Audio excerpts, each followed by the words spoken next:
ક્ષણો આપણી સામે આવીને ઊભી રહી જશે અને એ ક્ષણોના સામર્થ્યથી ભગવાન જીવને લેવા આવશે.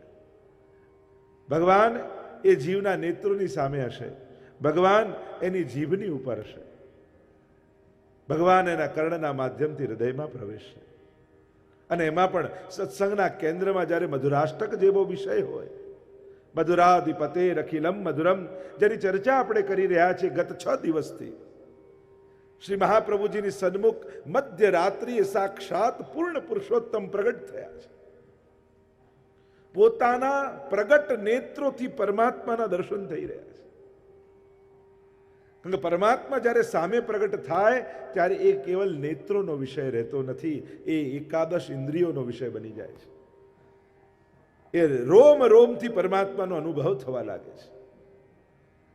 અને જ્યારે મહાપ્રભુજીની સન્મુખ સાક્ષાત શ્રી કૃષ્ણ પ્રગટ છે અને પ્રભુ પોતાના મહાત્મ્યનો પ્રભાવ મહાપ્રભુજી ઉપર નથી પાડી રહ્યા, પોતાના માધુર્યનો આસ્વાદ કરાવી રહ્યા છે. પ્રભુ જ્યારે જ્યારે પ્રગટ થાય છે, તમે ભાગવત અથવા અન્ય પુરાણોમાં કથા જ્યારે જુઓ, ત્યારે જ્યારે પ્રગટ થાય ત્યારે મહાત્મ્ય સાથે પ્રગટ થાય છે. ચતુર્ભુજ રૂપે, નારાયણ રૂપે, અને વરદાન આપી અને પોતાના મહાત્મ્યને સ્થાપિત કરે છે, પોતાના પ્રભાવને બતાવે છે. પણ અહીંયા મહાપ્રભુજીની સન્મુખ જ્યારે પ્રભુ પ્રગટ થયા, કારણ કે સાક્ષાત્કારમાં પણ ફરક છે. 2 શબ્દો આપણે ત્યાં છે, એક છે સાક્ષાત્કાર અને બીજો છે સ્વાનુભાવ. પુષ્ટિ માર્ગમાં સાક્ષાત્કાર શબ્દ નથી વપરાતો, સ્વાનુભાવ શબ્દ વપરાય છે. તમે 84-252 વાર્તામાં પણ વાંચશો ને, તો વાર્તા પ્રસંગને લખતા લખતા આચાર્યો એમ કહેશે, તા પાછે તાકો સાનુભાવ જતાવન લાગે, માંગ માંગ કર આરોગન લાગે. બ્રજભાષા સાહિત્ય છે આપણું. એ સાનુભાવ શબ્દનો પ્રયોગ છે. સાક્ષાત્કાર અને સ્વાનુભાવમાં ફરક શું છે? મહાત્મ્ય સાથે જે પ્રગટ થાય એ સાક્ષાત્કાર, અને માધુર્ય સાથે પ્રગટ થાય એ સ્વાનુભાવ. સાક્ષાત્કાર ક્ષણિક હોય છે, અમુક સેકન્ડો, અમુક મિનિટો માટેનું હોય છે. સ્વાનુભાવ શાશ્વત હોય છે. પરમાત્મા પ્રગટ થઈને અંતર્ધ્યાન પણ થઈ જાય ને, છતાં એ માધુર્યનું દાન તો કરતા જ જાય. એ ક્ષણો તો જીવની બની જાય. સાક્ષાત્કારમાં પ્રભુ પોતાના મૂળ સ્વરૂપે પ્રગટ થાય છે, અને સ્વાનુભાવમાં ભક્તનો જેવો ભાવ હોય એ સ્વરૂપ ધારણ કરીને પ્રભુ પ્રગટ થાય છે. એટલા માટે આપણે ત્યાં સાક્ષાત્કાર શબ્દ નથી વાપરતા. ક્યાંય તમને 84-252 વૈષ્ણવની વાર્તામાં સાક્ષાત્કાર શબ્દ નહીં મળે કે ભગવાનને આનો સાક્ષાત્કાર હતો. પ્રભુ તો સ્વાનુભાવ જતાવે છે. સાક્ષાત્કારમાં પ્રભુ સમર્થ લાગે છે, એટલે જીવ યાચના કરવા લાગી જાય. બસ સ્વાનુભાવમાં પ્રભુ પ્રેમાસ્પદ બનીને પ્રગટ થાય છે. મારો પ્રભુ છે, મારો લાલન છે, મારો પ્રિયતમ છે.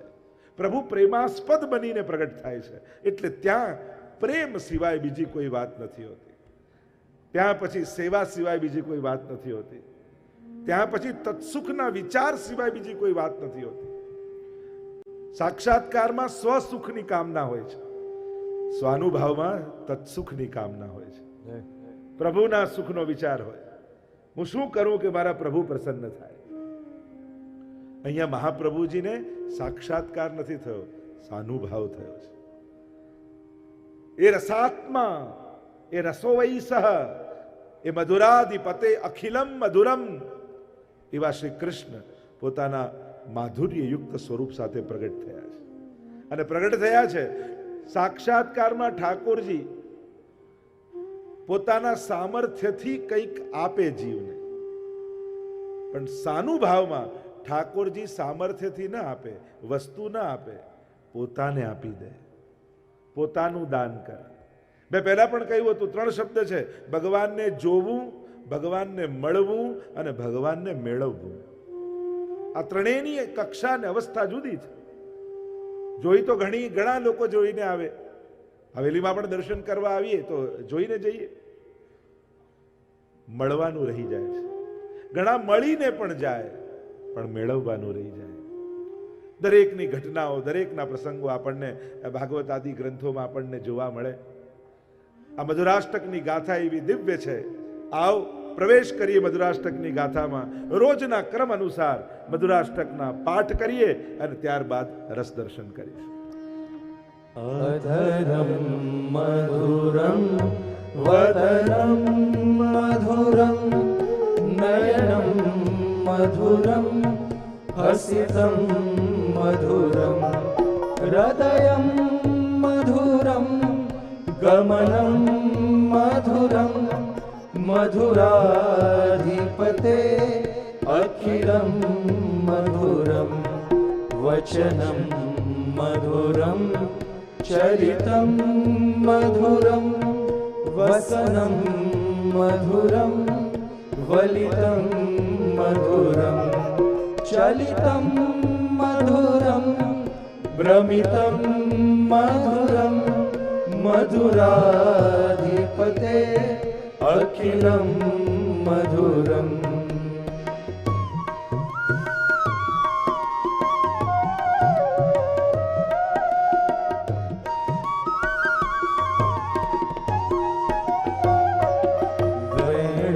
રેણુર્મધુરો રેણુર્મધુર પાણીર્મધુર પાદો મધુરો નૃત્યમ મધુરમ સખ્યમ મધુરમ મધુરાધિપતે અખિલમ મધુરમ ગીતમ મધુરમ પીતમ મધુરમ ભુક્તમ મધુરમ સુપ્તમ મધુરમ રૂપમ મધુરમ તિલકમ મધુરમ મધુરાધિપતે અખિલમ મધુરમ.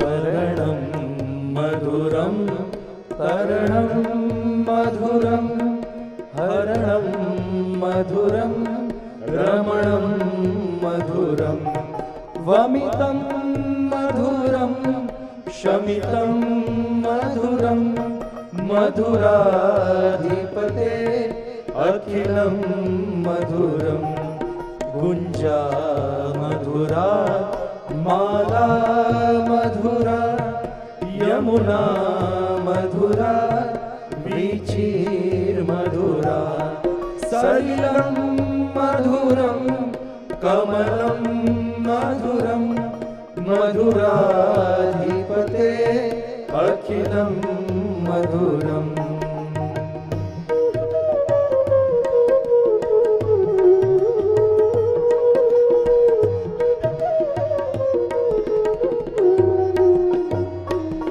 ગોપી મધુરા લીલા મધુરા યુક્તમ મધુરમ મુક્તમ મધુરમ દ્રષ્ટમ મધુરમ શિષ્ટમ મધુરમ મધુરાધિપતે અખિલમ મધુરમ ગોપા મધુરા ગાવો મધુરા યશ્વીર મધુરા સૃષ્ટિર મધુરા દલિતમ મધુરમ ફલિતમ મધુરમ મધુરાધિપતે અખિલમ મધુરમ મધુરાધિપતે અખિલમ મધુરમ મધુરાધિપતે અખિલમ મધુરમ. બોલો કૃષ્ણ કનૈયા લાલ કી જય. ગુંજા મધુરા માલા મધુરા યમુના મધુરા. ગઈકાલે આપણે યાત્રા યમુનાજીના ઘાટ ઉપર છોડીને ગયા હતા. શ્રી યમુનાજીના એ પરમ પાવન ચરિત્ર અને પરમ અલૌકિક સ્વરૂપને જોઈ સ્વયં શ્રી મહાપ્રભુજી યમુના મધુરા કહી રહ્યા છે. યમુનાજી પરમ મધુર છે. મહાત્મ્યની ગાથાઓ તો ઘણી છે. યમુનાજીનો પ્રભાવ કેવો છે એ તો બધા જ જાણે છે. પણ યમુનાજીનું માધુર્ય કેવું છે. એક વસ્તુ યાદ રાખો, ગામમાં રાજા હોય ને એને બધા ઓળખતા હોય, એનું રૂપ, એનું સામર્થ્ય, એનું બળ અને પર્સનાલિટી, એના માટે બધા જ પરિચિત હોય. પણ રાણીને તો એ જ ઓળખતા હોય જે રંગ મહેલના જીવો હોય. દયારામભાઈ કહે છે ને, જગત જપે નૃપ નામ, રહ્યો જ સગળે ફેલી, પટ રાણીનું નામ લહે રહે જે રંગ મહેલી. એને તો એ જ ઓળખે જે લીલાના જીવો છે, કુંજના જીવો છે. શ્રી યમુનાજીને તો એ જ જાણી શકે જે કુંજના એમના ગોપીજનો છે. શ્રી યમુનાજીની ગાથા જે ગઈકાલે આપણે જોઈ રહ્યા હતા, આરતી ગાઈ અને વિશ્રામ ઘાટનો ભાવ કર્યો હતો, યમુનાજી એ જ છે. તમે એમ કોઈને કહો કે હું યમુના પાન કરવા જાઉં છું, કોઈ એમ પૂછે, અચ્છા દિલ્હી જાઉં છું? કેમ કોઈ આમ ન પૂછે? દિલ્હીમાં યમુનાજી નથી?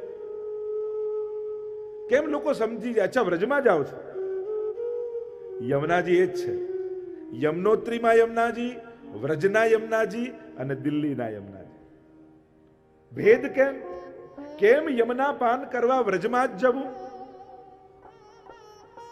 મેં ગઈકાલે જે ચર્ચા થોડી ઘણી કરી હતી, પ્રભુ યમુનાજીનો આધિ ભૌતિક સ્વરૂપ, આધ્યાત્મિક સ્વરૂપ અને આધિ દૈવિક સ્વરૂપ.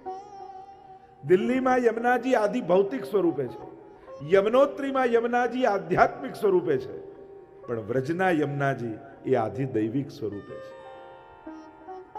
માનો નવ દુલ્હની આઈ ગવને, સમધિ રૂઢ દોલોત્તમા. સંકેત કરે છે મહાપ્રભુજી. આ ત્રણેય સ્વરૂપનો ભેદ આપણને શ્રી મહાપ્રભુજી સમજાવે છે. શ્રી યમુનાજી નું સ્વરૂપ તમે જુઓ, ઘણી ઘણી કથાઓ, સ્વરૂપ, ચરિત્રો યમુનાજીના માધુર્ય માટે પ્રગટ છે. તમે યમુનાજીના ચિત્ર જોશો તો આ મુકુટ કાછડીનો શૃંગાર ધારણ કરી, હાથમાં કમળની માળા લઈ અને ફૂલની છડી લઈને યમુનાજી ઉભા છે, ઠાડા છે. અનેક અનેક ભાવો, અનેક અનેક કથાઓ નિત્ય લીલાની સમાયેલી છે. પ્રસિદ્ધ ભાવ જે છે, યમુનાજી ઉભા નથી, ચાલી રહ્યા છે. ક્યાં જઈ રહ્યા છે? આરતીમાં આપણે ગાઈએ છે ને, ગહેવર વન ચાલ્યા ગંભીરે ઘેર્યા, ચૂંદડીએ ચટકાળા પહેર્યા ને લહેર્યા, મા જય જય શ્રી યમુના. ગહેવર વન ચાલ્યા. તમે ગયા છો ગહેવર વન? ત્યાં યમુનાજી છે ના? યમુનાજી વહેતા તો છે નહીં ગહેવર વનમાં. રોજ આરતીમાં તમે ગાઓ છો ગહેવર વન ચાલ્યા, ગહેવર વન ચાલ્યા, પણ ત્યાં ઉપર માન કુટીર છે. ક્યાં જઈ રહ્યા છે યમુનાજી? તો કે ઠાકોરજી અને સ્વામીજીને મનાવવા માટે. એવી નિત્ય લીલામાં પ્રસંગ કહેવામાં આવે કે એકવાર ઠાકોરજી અને સ્વામીજી માન ધરવાની લીલા કરી રહ્યા. માન ધરવું એટલે રિસાવવું. રાસની પહેલા જો રાસના 4 અંગ છે, દાન, માન, ખેલ અને રાસ. રાસ એટલે કેવલ નાચી એ જ નહીં, આ બધી લીલાઓ એને અંતર્ગત છે. આપણી 12 મહિનાની જે સેવા છે ને, એ બધી રાસલીલાને અંતર્ગત છે. આ 6 ઋતુની જે સેવા છે, એ બધી રાસલીલાને અંતર્ગત આવી જાય છે. એટલે રાસ એટલે કેવલ નૃત્ય કરે એને જ ન માનતા. માન ધરવાની લીલા કરીને એકબીજાને મનાવે. સ્વામીજીએ માન ધર્યું ને તુરંત ઠાકોરજીએ મનાવી લીધા. વારો આવ્યો ઠાકોરજીનો, અને એવા રીસાયા. સ્વામીજી મનાવીને થાકી ગયા, પણ માનતા જ નથી. શું કરવું? માન દૂર નહીં થાય તો રાસ નહીં થાય, એટલે મનાવવા તો જરૂરી છે. લલિતાજીને વિનંતી કરી, એમણે પ્રયાસ કર્યો, વિશાખાજીને વિનંતી કરી, ચંદ્રાવલીજીને વિનંતી કરી, પણ કોઈ નાથી પ્રભુ માનતા નથી. છેલ્લે કહ્યું કે હવે યમુનાજીને વિનંતી કરો. અને જ્યાં યમુનાજીને કહ્યું ત્યારે યમુનાજીએ યુક્તિ કરી, કારણ કે આપનું રૂપ બિલકુલ ઠાકોરજી જેવું છે.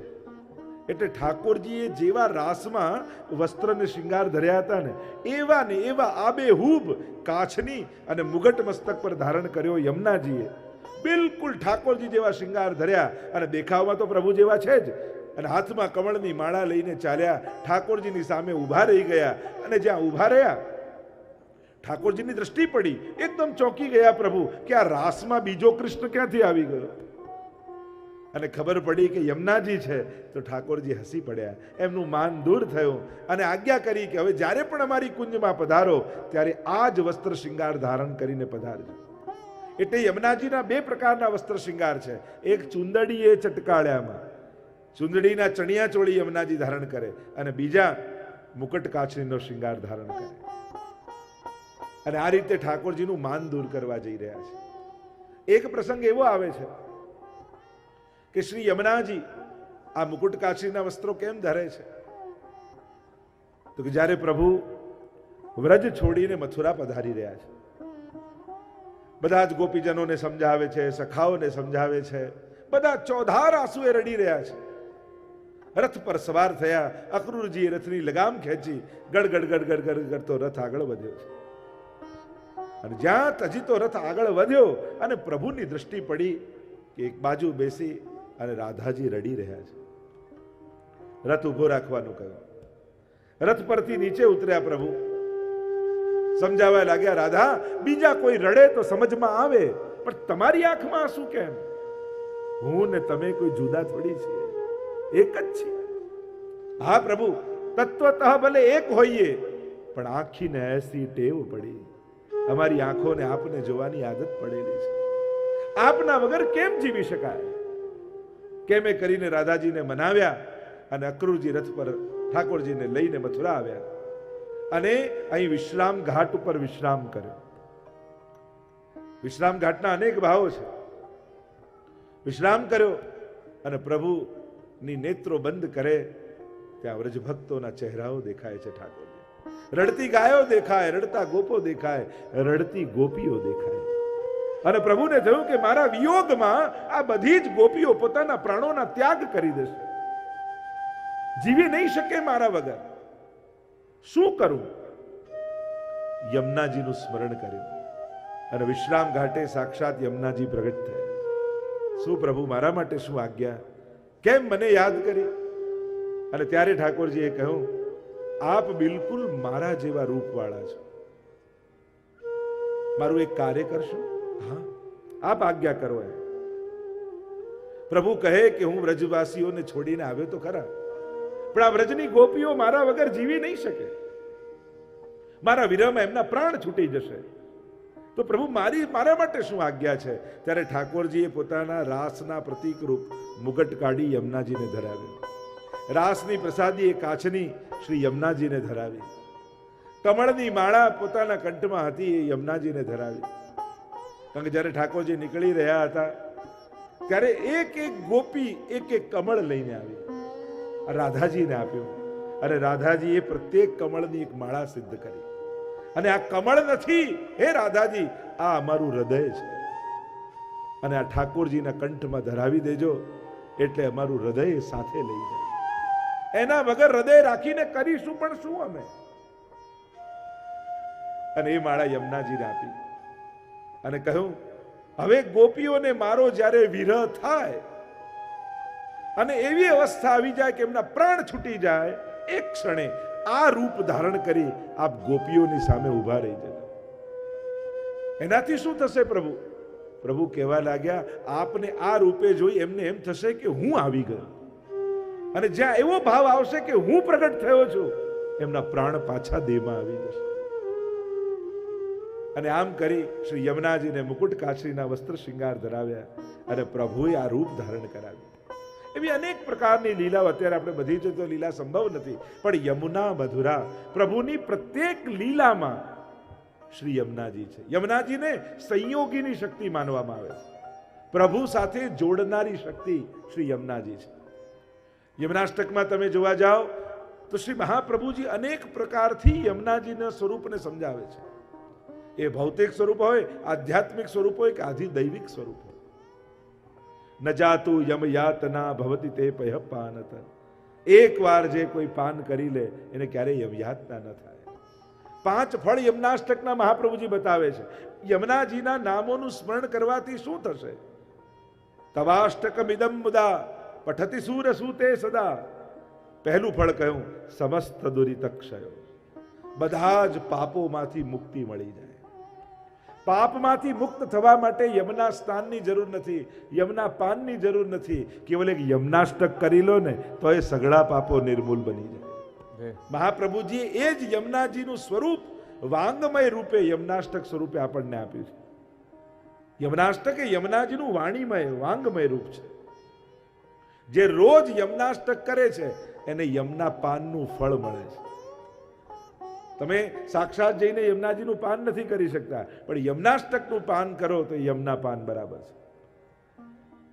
સમસ્ત દુરિત ક્ષયો, સમસ્ત પાપો નિર્મૂલ થઈ જાય. ભવતી વય મુકુંદે રતિ, બીજું ફળ ઠાકોરજીમાં પરમ પ્રેમ પ્રગટ થાય. જો ભગવત પ્રેમ બહુ જ દુર્લભ છે.